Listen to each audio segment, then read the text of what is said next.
நீ ஈரான் தலைவர்களை மாற்றுறது, அது ஈரான் மக்களது அடிப்படை ஜனநாயக உரிமை அது. ஈரான் அரசாட்சியை மேலே கவிழ்ப்பதும், அதை தூக்கி நிறுத்துவதும் அவங்களுடைய உரிமை. அதில் தலையிடுறதுக்கு நீ யார்? நீ யார்? உனக்கு என்ன, நீ என்ன உலகத்தினுடைய நாட்டாமையா நீ? இஸ்ரேலு நீ யார் அதில் தலையிடுறதுக்கு? அவங்களுடைய மக்களுக்காக நான் இது பண்ணுறேன் அப்படின்னு நீ ஏவுகணையை போய் தாக்குவ, மக்களை அழிப்ப, அழித்து ஈரானுடைய பொருளாதாரத்தை சீர்குலைப்ப. அதனால் பாதிக்கப்பட போகிறது யார்? அதே மக்கள் தானே.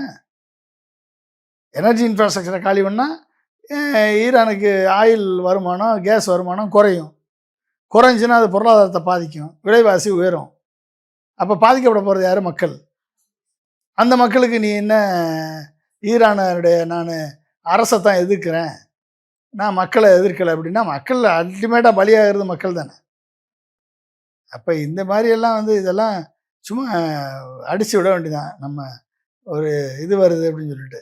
ஆனால் முதல் முறையாக இஸ்ரேல் அடி வாங்கியிருக்கு இல்லையா ஈரானுடைய தாக்குதலில்? முதல் முறையாக அடி, செம அடியில் வாங்கியிருக்கு.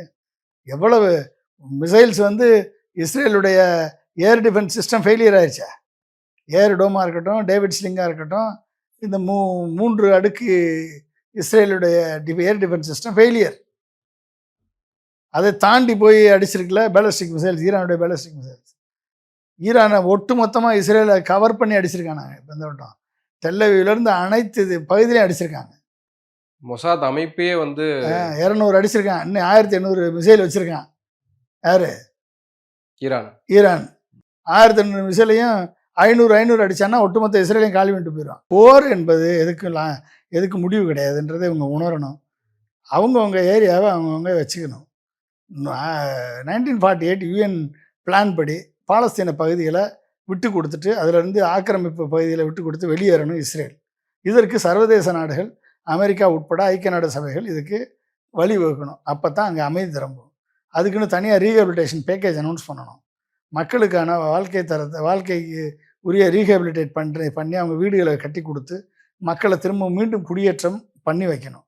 இதெல்லாம் நடந்துச்சு அப்படின்னா கண்டிப்பாக அமெரிக்காவை நம்ம பாராட்டலாம். உலகிலேயே எங்கேயும் நடக்காத அளவுக்கு ஒரு துயரமான சம்பவம்.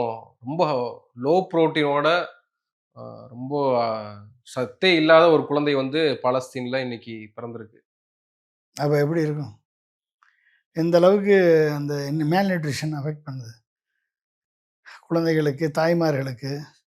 உணவு இல்லை, வாழ்வாதாரம் இல்லை. இப்போ சாகுமா அப்புறம் சாகுமா, எத்தியோப்பியா மாதிரி நிலைமை மாறிக்கிட்டு இருக்காங்க.